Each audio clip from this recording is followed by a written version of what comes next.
Hello everyone, welcome back to my new video. Good morning दोस्तों। और आज है दिवाली, तो हैप्पी दिवाली सबको पहले तो। और आज मैं जा रही हूँ अपने घर, तो आज का व्लॉग भी बहुत ही इंटरेस्टिंग रहने वाला है, तो इस वीडियो को आप लोग लास्ट तक देखिएगा। ओके, तो आज है दिवाली और मुझे मिल गई है छुट्टी क्योंकि मॉर्निंग में मेरे को कॉल आया कि अंजलि तुम आज ऑफ ले लो। अगर आज ऑफ ले लूँ तो क्यों ना मैं आज घर निकल जाऊँ, है ना। इसीलिए मैं फटाफट से निकल जाती हूँ अभी घर। अभी सुबह के बज रहे हैं 7 से कम मुझे 3 घंटे लग जाएंगे घर पहुंचने में। 11-12 तो खैर बज ही जाएगा क्योंकि त्योहार का टाइम है। तो अभी चलते हैं हम घर, पहले चाय पी लेते हैं। तो दोस्तों अभी मैंने उठा लिया अपना बैग और लगा लिया है ये मास्क, क्योंकि जैसा कि आपको पता है फरीदाबाद में अभी बहुत ही ज़्यादा पॉल्यूशन है और दिल्ली में भी। फरीदाबाद और दिल्ली दोनों में ही बहुत ज़्यादा पॉल्यूशन है। तो भाई अपनी सेफ्टी के लिए आप मास्क यूज़ करके जाइए यार, मतलब सीरियसली। चलो सबसे पहले तो आप मेरे फ़ोन का कवर देख लो कैसा लग रहा है। ये बटरफ्लाईज प्यारा है ना। तो चलिए भाई फटाफट से चलते हैं अभी नीचे, क्योंकि मैंने रैपिडो बाइक बुक करी है। तो रैपिडो वाले भैया भी अभी आने वाले होंगे, लेकिन उससे पहले अभी हमें एंट्री भी करनी है, तो इसीलिए मैं 1 मिनट पहले ही चली जाती हूँ, ठीक है। और मैं आ गई हूँ अभी नीचे, मुझे करनी है एंट्री और मिली है मेरी सिक्योरिटी दीदी से। ये हैं हमारी सिक्योरिटी दीदी जो कि बहुत ही प्यारी हैं, लेकिन शर्मा रही हैं थोड़ा सा, वो अलग बात है। अभी करते हैं हम एंट्री घर जाने के लिए और निकलते हैं। इधर हमारे रैपिडो वाले भैया भी कत्ती टाइम से आ लिए, क्योंकि अभी मुझे जाना है मेट्रो स्टेशन जो कि है फरीदाबाद सेक्टर 28 मेट्रो स्टेशन। अभी अपने अमृता हॉस्पिटल को छोड़ते हैं, गेट नंबर 1 से एग्जिट लेते हैं और चलते हैं मेट्रो स्टेशन की तरफ। तो भाई अभी फाइनली मैं पहुंच गई हूँ sector 28 metro station. Amrita hospital के सबसे पास जो पड़ता है ना, वो सेक्टर 28 मेट्रो स्टेशन है फरीदाबाद का, तो इसलिए मैं मोस्टली यही यूज़ करती हूँ। और मैं तो आ गई हूँ, लेकिन मेट्रो कहाँ है यार। भाई ऐसा लग रहा है जैसे इस पूरी मेट्रो स्टेशन पे बस मैं ही हूँ एक, बस मेरे लिए स्पेशल मेट्रो आएगी कि मेट्रो का इंतज़ार हुआ ख़त्म और मेट्रो भी आ गई है। अभी चलो फटाफट से हम चलते हैं। आपको बता दूं यहाँ से आपको वॉयलेट लाइन मिलेगी, ठीक है। भाई जब दूसरों के पैर में मैंने शूज़ देखे ना, तब मुझे ध्यान आया कि उफ, मैं तो चप्पल पहन कर आ गई हूँ यार। लेकिन क्या करें, अब घर ही तो जाना है, चलते हैं चप्पल पहन के। और ये हूँ मैं, सुंदर लग रही हूँ ना। भाई मार्केट का माहौल कति रंगीला हो रखा है, जैसा कि आप लोग देख सकते हैं। जगह जगह पे पटाखे, जगह जगह पे डेकोरेशन का सामान, पूजा का सामान, ये वो, और भीड़ वो तो आप देख ही सकते हो, भयंकर वाली। 3 घंटे के सफ़र के बाद में फाइनली मैं पहुंच चुकी हूं अपने घर। मेरे भाई ने यहाँ पे कुछ लाइट्स लगाई हुई हैं, वो मैं आपको रात में दिखाऊंगी, क्योंकि रात में ही दिखेंगी यार, मतलब दिन में तो इतने अच्छे से नहीं दिखेंगी। राधे राधे दादी, राधे राधे।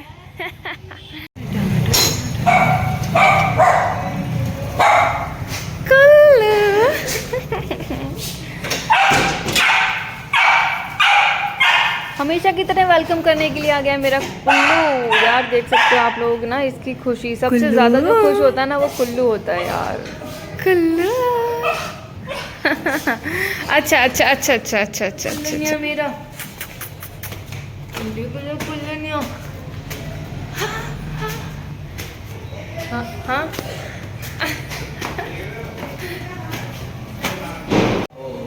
ओहो गोदी में आया कुल्लू बज्जो।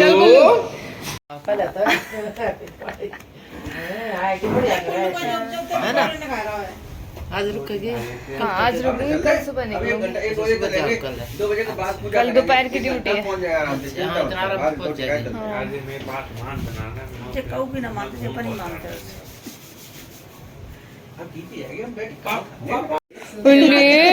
हाँ हाँ हाँ लेके जाओ, कहती वैसे जीजी आई तो नीचे पहुंचेगा वो।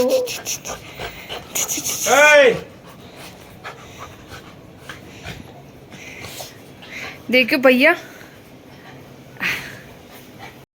घर पहुंचते ही मिल गया भाई मम्मी के हाथ का स्वादिष्ट सा खाना, जहाँ पे मम्मी परोसनी है। मम्मी ने बनाई है पूड़ी सब्जी और टेस्टी सी खीर। बेचारे पापा ने सुबह से खाना नहीं खाया था, कहते कि भाई मैं आ जाऊंगी उसके बाद ही खाना खाना है। तो अब जाके खाना खा रहे हैं मेरे साथ में, मम्मी और पापा, मैं तीनों ने अब जाके खाना खाया। और ये है भतेरे से पटाखे, जिनको चलाने वाले हम शाम को, और इसकी वीडियो अलग आएगी। हाँ तो नेक्स्ट वीडियो इसकी डलेगी, ओके। अब यहाँ पे कुल्लू जी भी पी रहे हैं दूध, क्योंकि उनको भी बहुत तेज भूख लगी थी। ज़रा देखो कितने क्यूटनेस है यार। यहाँ पे मेरे भाई मेरे लिए लेकर आया बर्गर और सैंडविच। आप क्या लाए हो? सेब टमाटर अनार लाया हूँ मैं, अनार। और इसमें है बर्गर। अच्छा, लक्ष्मी जी के लिए अनार। वाह वाह वाह। चलो भाई, सबसे पहले फाड़ेंगे हम बर्गर, सैंडविच और फ्रेंच फ्राइज। वाह टेस्टी है यार, सीरियसली। शाम हो गई और शाम के बज रहे हैं 5। मैंने पहन लिया है यहाँ पे ग्रीन कलर का सूट, सुंदर सी बन गई हूँ मैं थोड़ा सा, हाँ। और इधर मेरे पापा कर रहे हैं पूजा की तैयारी, और फटाफट से मैं भी इनके साथ में तैयारी करवा लेती हूँ, क्योंकि हमारे घर में थोड़ा पूजा अलग तरीके से होती है। पता नहीं आप लोगों के घर में कैसे होती है, मुझे कमेंट में बताना। और यहाँ पे हमने 51 दिए अलग जलाए हैं और 11 दिए अलग जलाए हैं, ठीक है। तो आप लोगों के घर में कितने दिए जले मेरे को ज़रूर बताना। यहाँ मेरे पापा पूरे घर में दिए रख रहे हैं। यहाँ हमारी सुंदर सी बालकनी दिए से जगमगाती हुई। अब मुझे चलना है नीचे हॉल में भी जाके मुझे दिए रखने हैं। सबसे पहले जाके अभी हॉल में ही रखेंगे।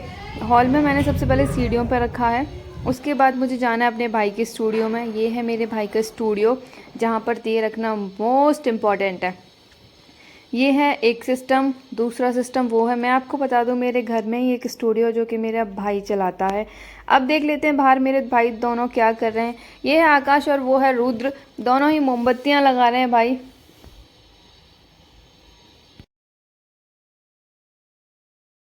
जैसा कि मैंने आपको अपनी वीडियो की स्टार्टिंग में बताया था कि मैं अपना घर आपको रात में दिखाने वाली हूँ, क्योंकि लाइटिंग बहुत अच्छी लगती है रात में। तो आप अब देख सकते हैं कितना सुंदर लग रहा है। मोमबत्तियाँ लगा दी मेरे भाइयों ने, और यहाँ पे लगा दी एक सुंदर सी झूमर झालर सी, जो आप देख सकते हैं, जिसमें कि एक बल्ब जैसा है और अंदर इसमें कुछ बहुत ही अच्छी सी लाइटिंग है यार, मतलब प्यारी है।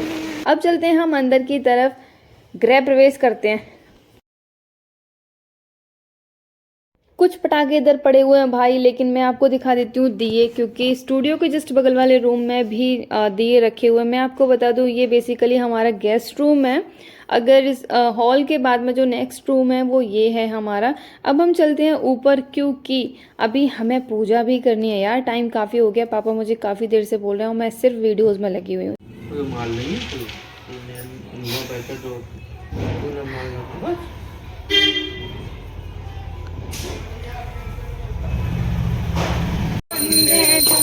विद्या के बल बैठे गाए, सरस्वती मैया तुम जगबैनी, अंश चले लटकावे बैनी, तुम्हारे लखिया लख विद्या मांगे हाथ पकड़, आहो विनायक नंदे जाए, खेती करे न बंदे, विद्या के बल बैठे खाए। एक दंत दयावंत चार भुजाधारी, माथे पे सिंदूर सोहे मूस की सवारी, अंधेर को नेत्र देते, कोढ़िन को काया, बांझन को पुत्र देते, निर्धन को माया। गणेश जय गणेश जय गणेश जय, माता जाकी पार्वती पिता महादेवा। ये है हमारी प्यारी लक्ष्मी जी। और अब मिलाते हैं हम अपने कान्हा जी से। ये है हमारे प्यारे कान्हा जी। जितने भी सभी भगवान हैं वो सब हमने अपने मंदिर में बिठा रखे हैं, जैसा कि आप लोग देख सकते हैं। और ये है भाई हमारी बालकनी, जहाँ पे पटाखे धुआंधार चल रहे हैं। बाहर वाला व्यू आप लोग देख सकते हैं कितना अच्छा लग रहा है, और अंदर का व्यू भी बहुत ही प्यारा है। मतलब जो ये प्लांटिंग कर रखी है ना, ये मेरे भाई ने कर रखी है। एक्चुअली जितनी भी डेकोरेशन है सब मेरे भाई ने की है। यहाँ मैं अपनी गाड़ी पर बना रही हूँ स्वास्तिक, जिसका अर्थ होता है कल्याण या मंगल करना। दोस्तों, जैसा कि मेरे घर में जितने भी व्हीकल्स होते हैं ना, उन सब पे मेरे को स्वास्तिक बनाना है। मेरे घर के जो जहाँ पैसे रखते हैं उस अलमारी पे स्वास्तिक बनाना है। एक्चुअली क्या होता है ना कि किसी भी शुभारंभ, मतलब कोई भी नई शुरुआत या कुछ भी होता है, उस पर हमारे यहाँ स्वास्तिक बनाते हैं। तो भाई अब बारी आती है पटाखे जलाने की। बाया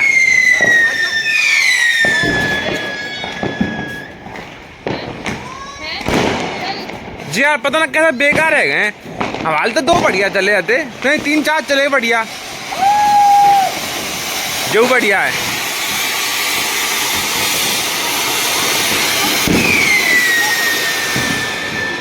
जो बढ़िया चला भाई 3 दिन से पूड़ी खा के मैं हो गई परेशान, तो मैंने मम्मी को बोला रोटी बनाने के लिए, जहाँ मम्मी ने बनाई है पानी वाली रोटी, चटनी और एक सूखी सब्जी।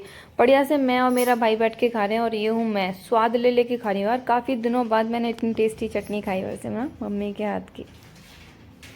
तो दोस्तों आज वीडियो के एंड में आज मेरे पापा बताने वाले हैं कि दिवाली क्यों मनाई जाती है और क्या क्या क्या, ठीक है। तो आइए जानते हैं पापा से। हाँ तो पापा दिवाली क्यों मनाई जाती है? दिवाली एक ऐसा पर्व है हिंदुओं में, होली और दिवाली दोनों ही बहुत महत्वपूर्ण पर्व है। इस पर्व में राजा राम जो अयोध्या के राजा हैं, आजकल जो अयोध्या में भव्य मंदिर बन रहा है जिनका, वो रावण पर विजय प्राप्त करके लंका से वापस आए थे। अच्छा। आज के दिन उनके उपलक्ष्य में दिए जलाए गए थे। अच्छा। और धूमधाम से स्वागत उनका किया गया था।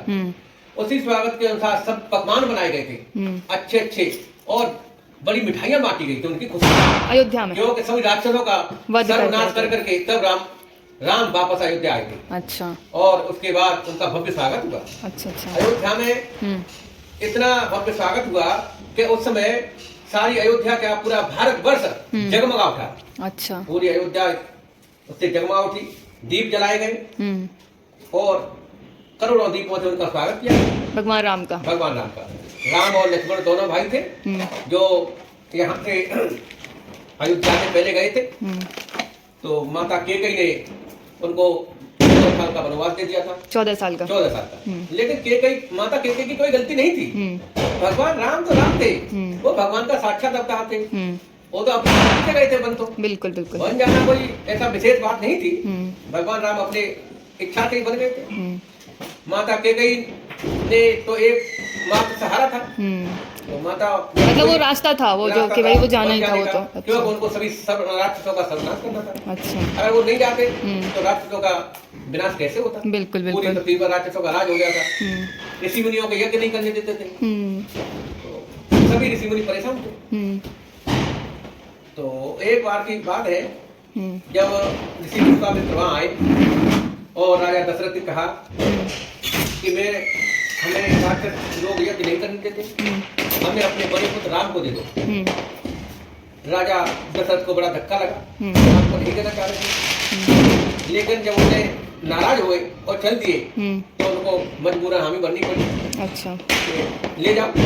राम गए और उस समय भी उन्हें राक्षसों का जितने भी राक्षस थे, तारका, स्वभाव, बहुत बड़े बड़े राक्षस। अच्छा। तो गुरुजी के साथ में गए थे, वो कौन थे गुरुजी? गुरु विश्वामित्र। विश्वामित्र। हाँ। अच्छा। तो गुरु विश्वामित्र के साथ गए थे। तो बड़े बड़े राक्षस थे, बड़े भयानक राक्षस थे। उन सबको उन्होंने संहार किया। रास्ते में माता अहिल्या मिली, अहिल्या का उद्धार किया। उद्धार करने के बाद आगे चले, तो अपने आश्रम पहुंचे। आश्रम में उनका यज्ञ संपन्न कराए। उसके बाद में जब यज्ञ संपन्न हुआ, उस समय वहाँ सीता जी का स्वयंवर हो रहा था। तो सीता जी का स्वयंवर हो रहा था, तो उसमें राजा ने गुरु विश्वामित्र को निमंत्रण दिया कि आप हमारे स्वयंवर में आए और हमारे स्वयंवर में पधार करके उसकी शोभा बढ़ाए। विश्वामित्र जी ने राम और लक्ष्मण से कहा कि अभी चलते हैं और हमें मिथिला चलना है। मिथिला के राजा का हमारे पास स्वयंवर का निमंत्रण है। राम लक्ष्मण को लेकर के ऋषि विश्वामित्र मिथिला पहुंचे। मिथिला में उनका बहुत स्वागत हुआ और राम और लक्ष्मण को प्रभु के साथ, उनके विश्वामित्र जी के साथ ही एक बादशाह में रोका गया और उनकी बड़ी अच्छी खातिरदारी की। अच्छा। उसके बाद में जब धनुष यज्ञ हुआ, वहाँ धनुष तोड़ने के लिए बड़े बड़े राजा आए, सभी पूरे भारतवर्ष के राजा आए, लेकिन किसी का धनुष नहीं टूटा। वह रावण भी आया हुआ था। अच्छा। लेकिन रावण ही धनुष नहीं तोड़ सका। तो उसने उठाया धनुष। उसके बाद में जब कोई क्षत्रिय नहीं रहा, सब बैठे रहे, तो राजा बड़े निराश हो गए। लेकिन मेरी पुत्री तो कुंवारी रह जाएगी, क्यों धनुष किसी को टूटा नहीं। तब उस समय लक्ष्मण जी गुस्से हुए और उन्हें कही कि ये क्षत्रिय, ये धरती क्षत्रिय विहीन नहीं है। और उन्हें जो रामायण का एक दोहा कहा कि आप ये मन समझ लेना कि इस पृथ्वी में कोई राजा नहीं है जो धनुष नहीं तोड़ सकता। जो राहुल आय तुम्हें पाहूं, बंदुक ये ब्रह्मांड उठाऊं, और कांचे घट सिमदारों कोरी, सकौ मेर मूढ़ के तोरी। अगर मैं रघुनाथ जी की आज्ञा पाऊं तो इस धनुष को कच्चे घड़ा की तरह मसोल दूं। अच्छा। रघुनाथ श्री राम लक्ष्मण जी ने कहा। अच्छा। कि मैं धनुष को कच्चे घड़े की तरह फोड़ दूं। तब राम ने उनको डांटा, आप रुको, लक्ष्मण जी नाराज नहीं होते। मतलब लक्ष्मण जी के अंदर ज्यादा गुस्सा था। हाँ, बहुत गुस्सा थी, बड़े गुस्सा। भगवान राम तो बहुत क्योंकि शेर पेशेंस। नाग के अवतार थे, ये साक्षात भगवान थे। हम्म, तो जैसे ही भगवान आए तो उस मसीह के साथ में आए, बड़ी गुस्सा थी, बड़ी मुश्किल से उनको डांटा। तब जैसे विश्वामित्र ने कहा, राम आप उठिए और ये धनुष तोड़िए। राम उठे और जैसे उन्हें धनुष उठाया, उठा धनुष टूट गया। उन्हें तो चांपनी चढ़ानी पड़ी, सही बात है। तो धनुष टूट गया। जो धनुष था वो परशुराम ने किया। परशुराम जी बहुत गुस्सा हुए, जहाँ भी तपस्या कर रहे थे, उन्होंने कि मेरे धनुष को तोड़ने की हिम्मत किसकी हुई। अच्छा। परशुराम जी बड़े गुस्सा होके आए, वो भी भगवान के साथ था। जब गुस्सा होके आए परशुराम जी, वहां के आके देखा कि मेरा धनुष किसने तोड़ा।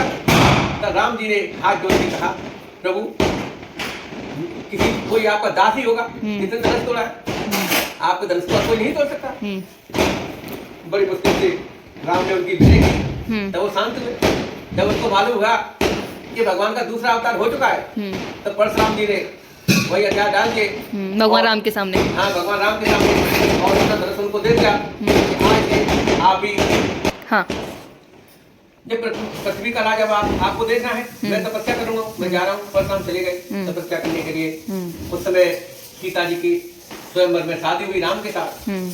फिर लक्ष्मण जी भी शादी के लिए योग थे। उनकी छोटी बहन उर्मिला की शादी लक्ष्मण जी के साथ हो गई। राम को जब दशरथ के पास खबर भेजी गई, राजा दशरथ को बुलाया गया, वो बारात लेके आए। राम और सीता मतलब अयोध्या से मिथिला तक बारात रही। मिथिला तक बारात आई। बारात आई और आराम से गए। फिर दोनों भाइयों की शादी हुई। दो भाई रह गए शादी के लिए।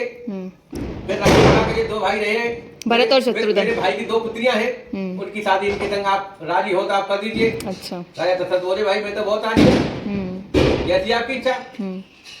दोनों साथ मांडवी और सुतकी थी, दो बेटियां थी उनके छोटे भाई की। उनकी शादी भरत और शत्रुघ्न के साथ कर दी गई। चारों भाइयों की शादी हुई बड़े धूमधाम से, और वहां रहे काफी दिन मिथिला में रुके। रुकने के बाद जब एक दिन दशरथ ने कहा, महाराज अब हमें जाने की आज्ञा दीजिए, आपकी बड़ी महानता होगी। उस समय मिथिलापति ने राजा दशरथ से बड़ा स्नेह पूर्वक कहा, ये प्रभु मैंने आपको जो अपनी चारों बेटियां दी है, ये मैंने अपनी आंखों के तारीफ से भी प्यारी रखी है, अब ये तो आपकी जिम्मेदारी है।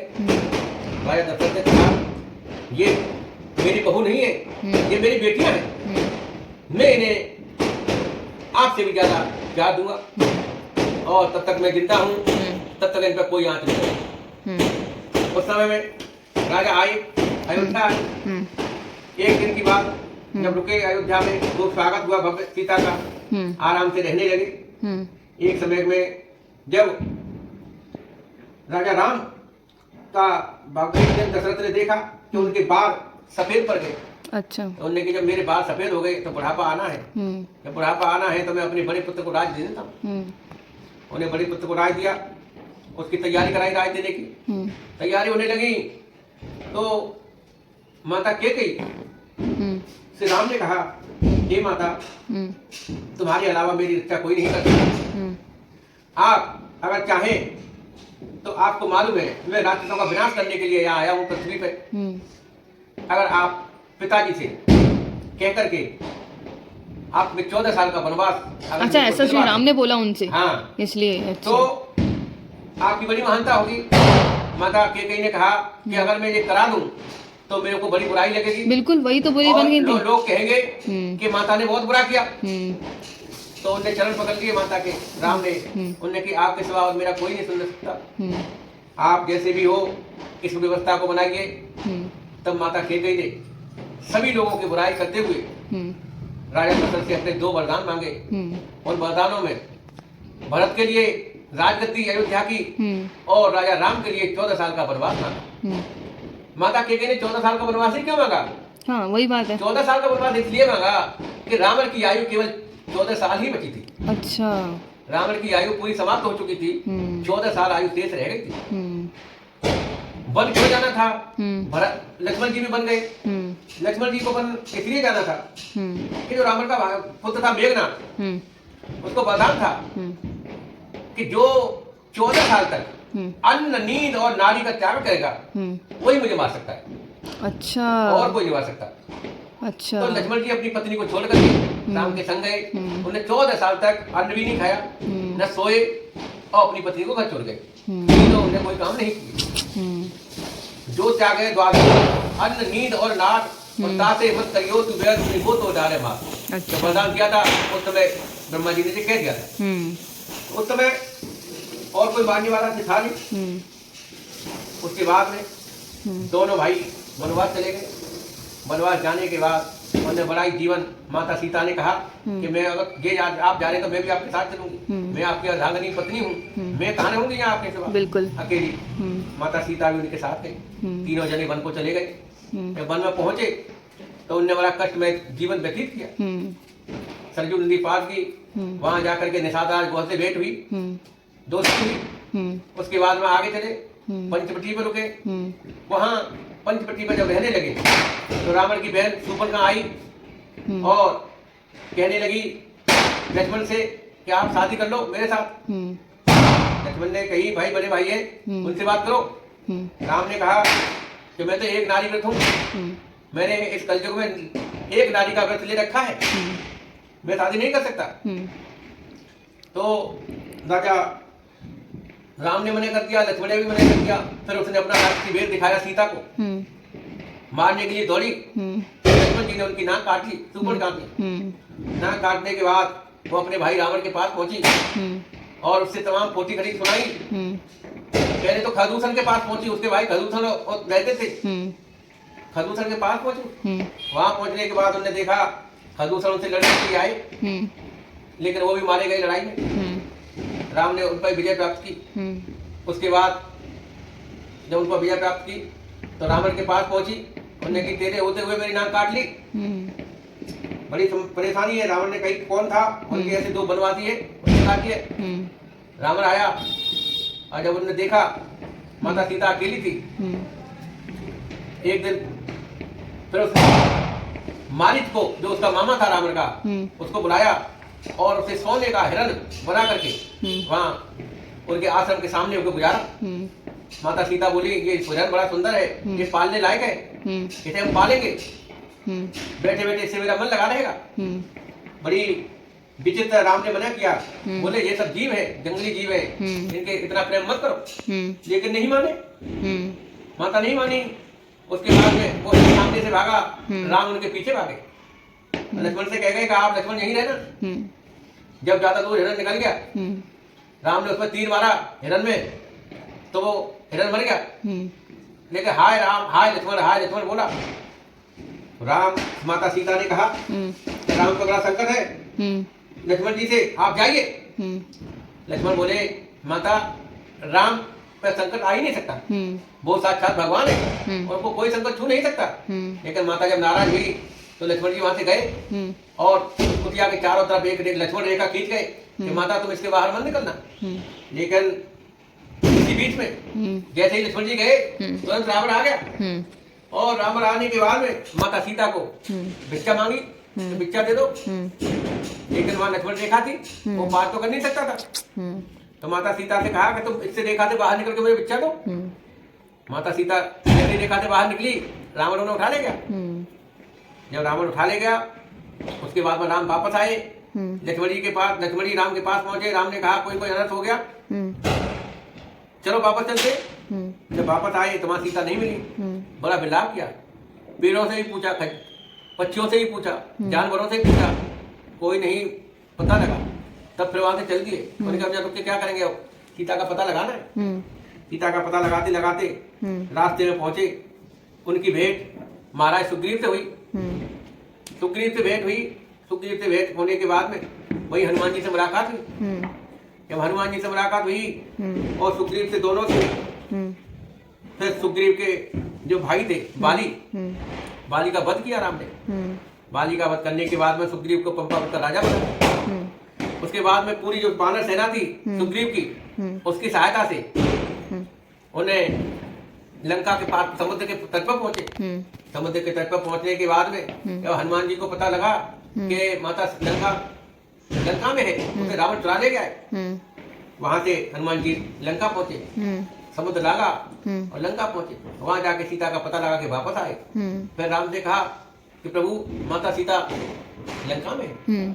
उसके बाद में राम ने वानरों की सेना की सहायता से समुद्र पर पुल बांधा। पुल बांधने के बाद में लंका में पहुंचे। और वो पत्थर का क्या सीन था कि जैसे राम लिखकर और पत्थर डाल दिया? पत्थर का क्या सीन था? ऐसा था कि जब भगवान राम समुद्र के पास पहुंचे तो समुद्र से उन्हें विनय की, लेकिन समुद्र नहीं निकला, क्योंकि समुद्र पर पार पुल बांधा नहीं जा सकता था बिना उसकी मर्जी के। बिल्कुल। अगर समुद्र को सुखा देते तो तमाम जीव जंतु मारे जाते। फिर भगवान राम ने क्या किया कि समुद्र के पास जब उन्हें विनय की नहीं माना तो उन्हें अपना अग्नि बाण चलाया और उन्हें कहा एक ही बाण में मैं समुद्र को सुखा दूंगा।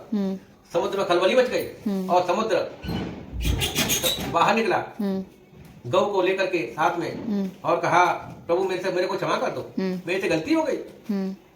तो सारी प्रभु ने क्षमा कर दिया और कहा मैं तो क्षमा तो कर रहा हूँ, लेकिन उपाय बताओ कि हम हमारी सेना पार कैसे हो।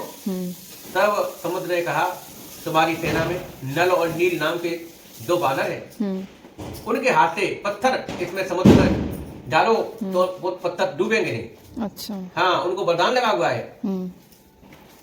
ठीक है, नल और नील के नाम से पत्थर डाले गए और पत्थरों पर राम राम लिखा गया। जैसे ही राम नाम का लिखा गया और हनुमान जी राम नाम लिखते गए और पत्थर समुद्र में डलते गए। इस तरह से पुल बनता गया आगे, वो पत्थर नहीं डूबे। जब सभी लोग पत्थर डाल रहे थे, एक बार भगवान राम ने कहा कि जब सब पत्थर डाल रहे हैं तो मैं ही पत्थर डाल के देखता हूँ। भगवान राम ने एक पत्थर पर समुद्र में डाला, उनका पत्थर डूब गया। अच्छा, क्यों ऐसा क्यों? हाँ, बड़ी शंका हुई सबको। तब भगवान राम ने सबसे कहा कि भाई तुम सब पत्थर डाल रहे हो मेरा नाम लिख करके, तो पत्थर डूब तैर रहा है, और जब मैं स्वयं पत्थर डाल रहा हूँ तो वो डूब रहा है। तब हनुमान जी ने कहा हे प्रभु आप तो साक्षात ईश्वर हो, इसको आप ही छोड़ दोगे तो वो तो डूबना ही है।